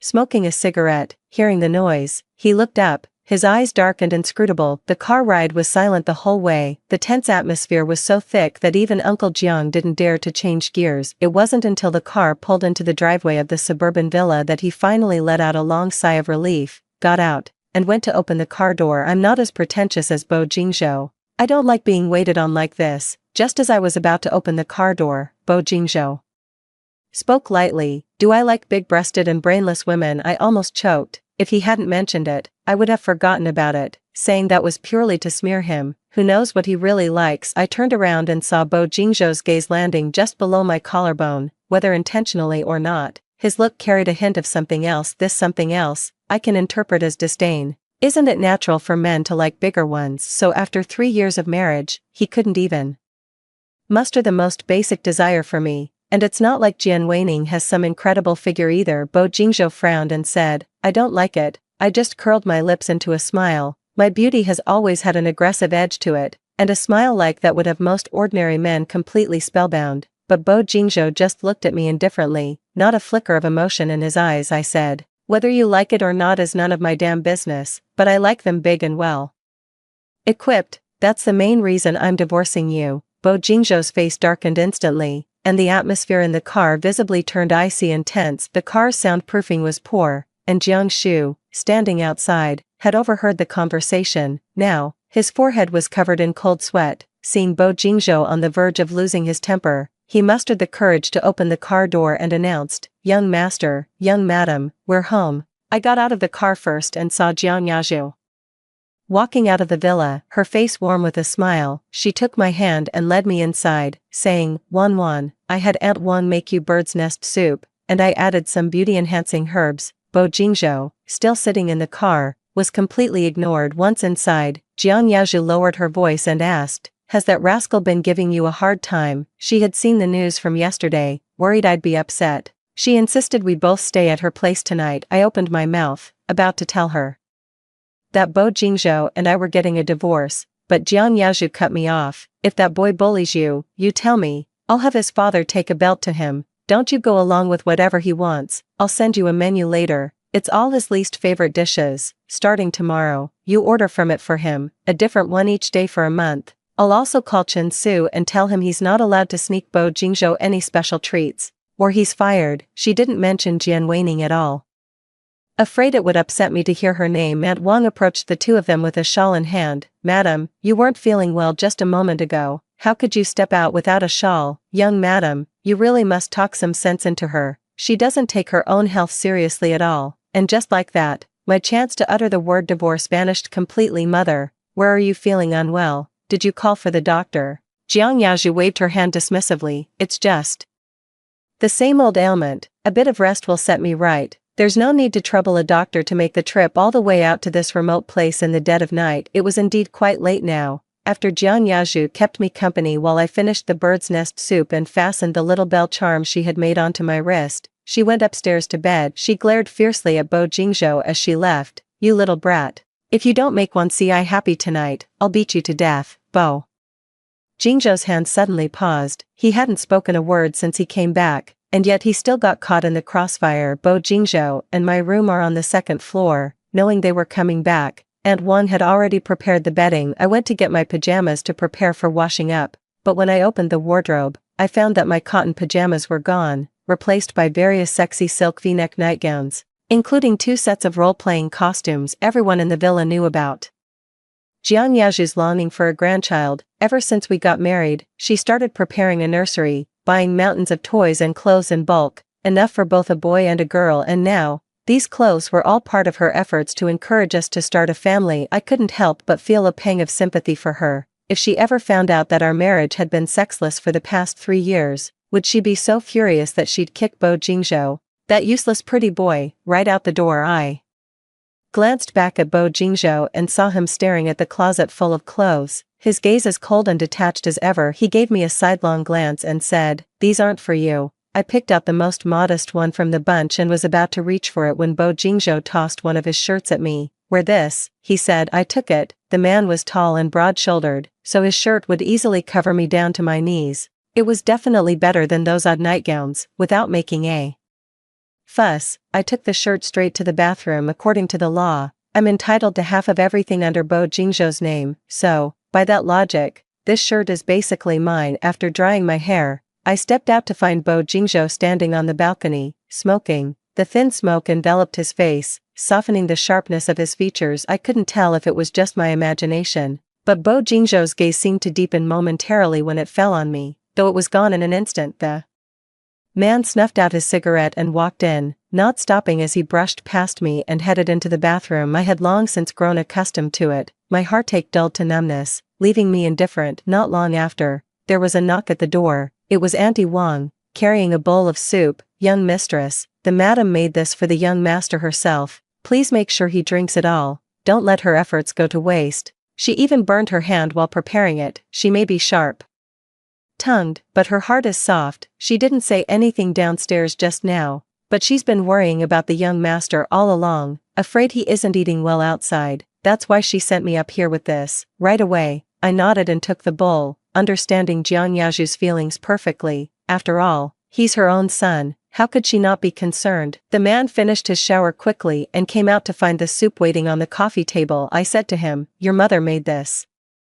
herself. You should drink it while it's hot." Bo Jingzhou glanced at it but said nothing, showing no intention of drinking. Seeing him like this, and reminded by Aunt Wang's words and the hurtful memory of him never eating my cooking all these years, I suddenly felt a surge of irritation. "Bo Jingzhou, Mom burned her hand making this soup for you. How can you bear to disregard her heartfelt effort?" The phrase, "disregard her heartfelt effort," struck Bo Jingzhou as carrying a deeper, pointed meaning. He looked at me, the corner of his mouth quirking up in a faint, ambiguous smile as he asked, "Do you really want me to drink it?" I didn't notice anything wrong with Bo Jingzhou's words, still fuming over his cold indifference, and grunted and annoyed him through my nose. Bo Jingzhou picked up the soup and drank it in one gulp, but when he set the bowl down, it clattered loudly due to the force. Then he pulled back the covers and lay down, while I turned my back to him, switched off my side lamp, and closed my eyes to sleep. This year, we occasionally shared the same bed, with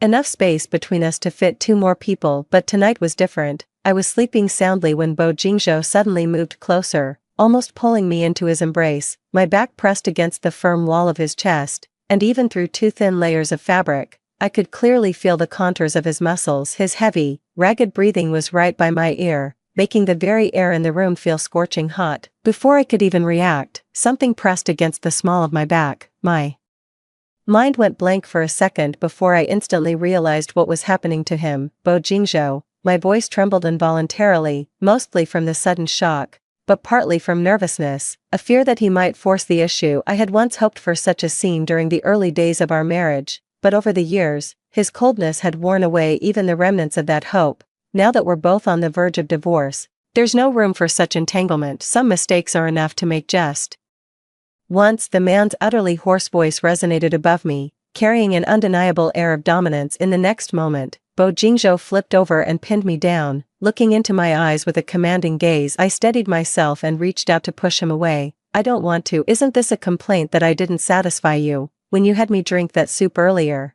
I thought you were so desperate you'd practically want to sit on top and take control yourself. Now you say you don't want to, are you?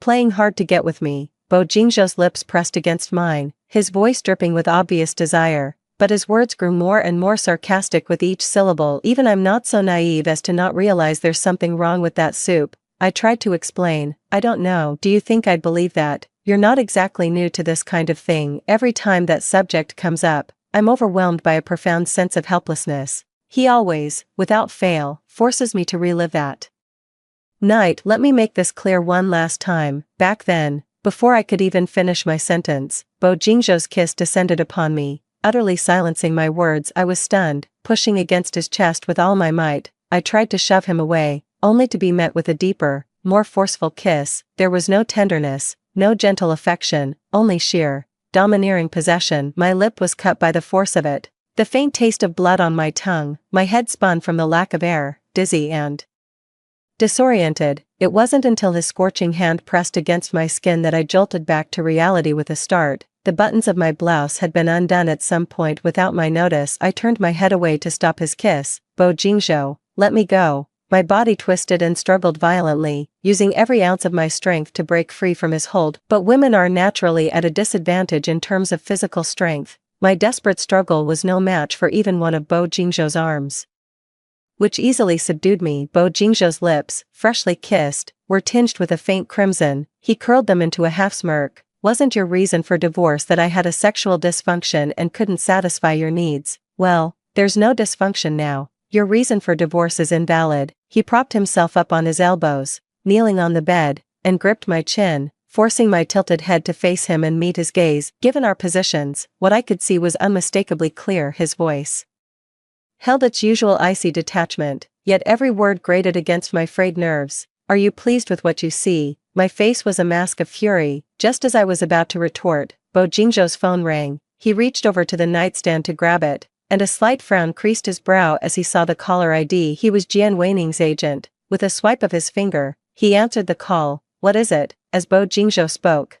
he tried to get up from me, but the woman who had been avoiding him suddenly reached out. As her soft hand settled on him, the man's body tensed instantly. He lowered his gaze, his dark eyes churning with a storm violent enough to shatter a person. A faint, grinding sound came from his tightly clenched jaw. The person on the other end of the line was still talking. I only caught the gist of it. Nothing new, just that Jian Weining was having another one of her episodes. The underlying message was clear. They wanted Bo Jingzhou to go check on her right now. Bo Jingzhou shot a warning glance at me in his arms, but I just tilted my chin up defiantly and answered his earlier question, more than satisfied. And so, enduring. I can barely take it. Slow down a bit. I made sure my voice was loud enough for the person on the other end of the phone to hear every word clearly. I did it on purpose. When you're fighting for a man, all's fair in love and war. Bo Jingzhou's Adam's apple bobbed. His hand gripping the phone tightened, and the knuckles of his fingers protruded. The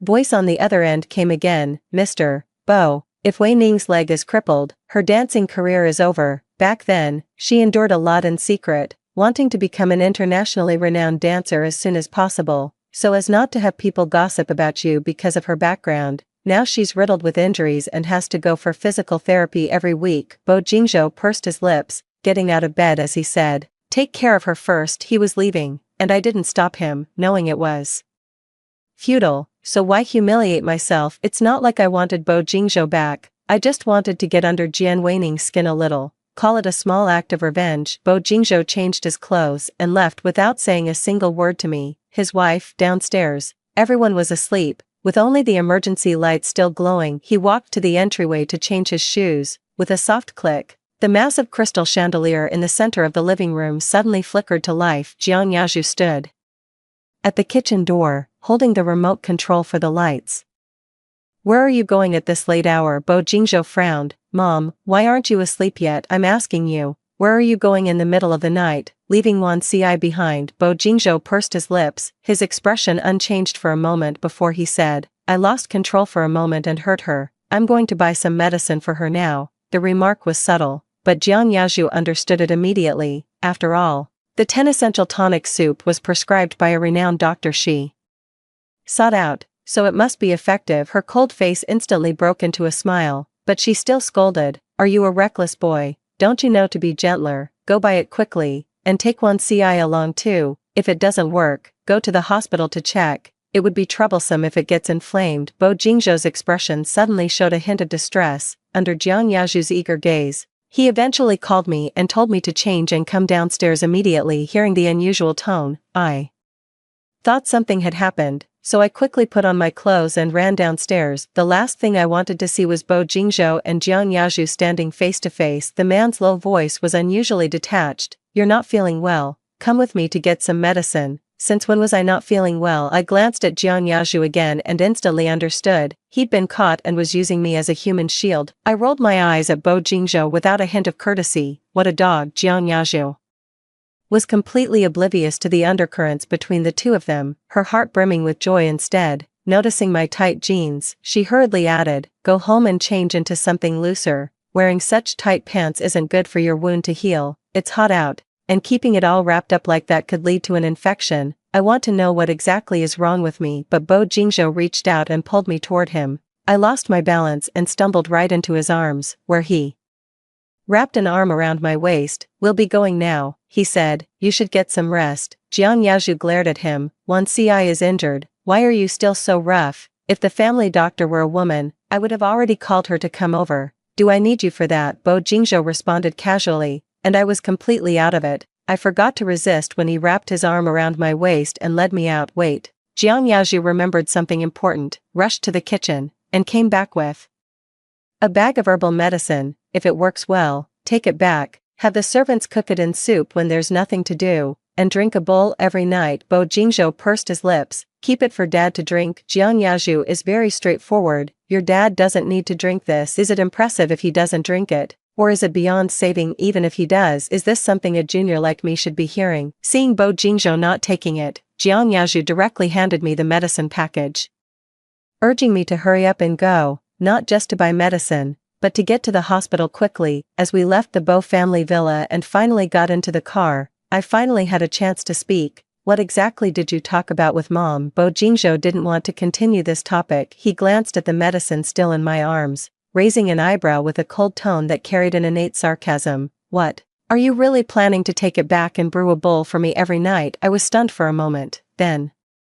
tossed the medicine into the back seat like it was trash, adding without missing a beat, "That's why Mom knows her son best. Realizing you're not up to the task, she even prepared the medicine for you." Bo Jingzhou was driving with one hand, playfully mulling over the word "no," and glanced at me again. "Who was it that I sent to the hospital for stitches and kept bedridden for days after the first time?" I looked at him, my eyes flashing with a hint of pity. Hadn't he ever considered that I went for stitches not because he was so great, but because he was terrible at technique? Had he ever seen any woman go to the hospital for stitches after her first time? Such a unique case, and yet he couldn't reflect on himself. Bo Jingzhou narrowed his eyes, his displeasure and gloom almost palpable. He slammed on the brakes. "Get out. We're at the main road now, where it's easy to get a taxi." I reckon he's rushing to the hospital to see Jian Weining, but I have no intention of going there to watch them flaunt their love. Without hesitation, I pushed the car door open with my head held high and stepped out confidently. As the car roared loudly, a cloud of dust blew into my face. I shouted at the car that had already merged into the traffic, "Are you in such a hurry because she's dead and you need to go collect her body?" All I got in response was silence. Later, I stood by the roadside waiting for a taxi, but instead, a black Bentley pulled up steadily in front of me. Uncle Jiang got out of the car and respectfully said, "Madam, the young master asked me to take you home." What I understood was, although he left you behind, he arranged for someone to take care of it. I wouldn't make things difficult for myself, so I got straight into the car. Inside, I kept thinking maliciously that if I made the divorce public, someone as vain as Bo Jingzhou would be furious. Annoying him at this point just isn't worth the trouble. It's only 3 months, 90 days, I can tough it out. But after tonight, I get the feeling that with Jian Weining's temperament, now that he's back in the country, he definitely won't wait 3 months. With no need to go back to the Bo residence as a nanny the next day, I slept in. Qin Yuezhi has already gone to the shop and texted me. The appointment with old Sue is set for tomorrow. but I have a client booked and can't go with you after graduating from university. Qin Yuezhi opened an antique shop with funding from her family. She's also the one who helps me get my usual gigs. I replied okay, and headed out after breakfast. Now that I've moved out of Yuding Villa, I need to find a place to stay first. It'll be more convenient to live near work. I went to the real estate agency and within a morning, I found a 1-bedroom, 2-living-room apartment. It's close to my studio, has minimal furniture, and I can easily convert the second bedroom into a workspace. Most importantly, the property management is quite responsible. You need to register your ID number too. Enter or exit. After signing the contract, since I still had time, I went to the mall. Qin Yuezhi's birthday is coming up, and I plan to buy her a bag. She's been talking about the latest season's new release from a certain brand for a long time, and luckily, this mall carries that brand. I took the elevator to the 7th floor, and the salesperson greeted me. Miss, do you have a particular style in mind? People who buy such luxury items usually already have a specific style in mind. Do you have the bag that's being promoted as your summer highlight in stock? The salesperson smiled apologetically. I'm sorry, that bag is a limited edition, and it's already been reserved at our store. I'm a bit disappointed, but thank you. As I was about to leave, a sophisticated woman in a professional outfit walked in and said to the sales assistant, I'm here to pick up the limited edition handbag Mr. Bo ordered a few days ago. I stopped in my tracks and slowly clenched my fingers. The surname Bo is uncommon, and she recognized the woman in front of her. She had appeared in the news before. She is Jian Weining's agent, sales associate. Alright, but we'll need to call Mr. Bo to confirm. Could you please provide your name and your relationship to him? I'm here on behalf of Ms. Jian Weining. My name is Tao Qingyi. I'm her agent. The sales associate turned to look up Bo Jingzhou's contact information on the computer. I had no intention of staying. After that initial pang of heartache, all that remained was numbness. We're getting divorced anyway. He can buy bags for whoever he wants. It's none of my business. I was about to leave when Tao Qingyi called out to me. Ms. Shen. I didn't expect them to know who I was. I raised an eyebrow. What is it? Tao Qingyi didn't mince words and got straight to the point. Miss Shen, you're so young and beautiful. Why cling to a man who doesn't love you? It's better to let go early, while you're still young. You can find someone good for you. Did Jian Weining put you up to this? I lifted my chin with an air of haughty disdain. How the times have changed. Mistresses used to hide in the shadows, terrified of being found out and punished. Now they dare to confront the wife directly. My demeanor as I said this completely dominated the other person. Tao Qingyi refused to back down. In matters of the heart, the one who isn't loved is the third wheel. Aining and President Bo were meant to be together from the start. You're not married yet, are you? Agent Tao. I narrowed my eyes, letting a captivating, alluring charm seep into my gaze. When you do get married, I'll be sure to introduce your husband to a few charming female companions. I'd hate to let your magnanimity go to waste. The corner of Tao Qingyi's mouth stiffened. Before she could retort, my voice, soft yet carrying an intangible threat, cut in. As for that bag, do me a favor and pass a message to Miss Jian. Tell her to transfer half the cost to my account. Even though Bo Jingzhou gave it to her, he and I are not yet divorced. It's considered marital property. If I don't receive the transfer within 3 days, she can expect to be served with a lawyer's letter. Tao Qingyi never expected that this seemingly quiet woman possessed such a sharp tongue and would be so difficult to deal with. For a moment, even she, known for her silver tongue, fell silent. I turned to leave, but the sales assistant behind me, trembling, called out, Mrs. Bo, Mr. Bo.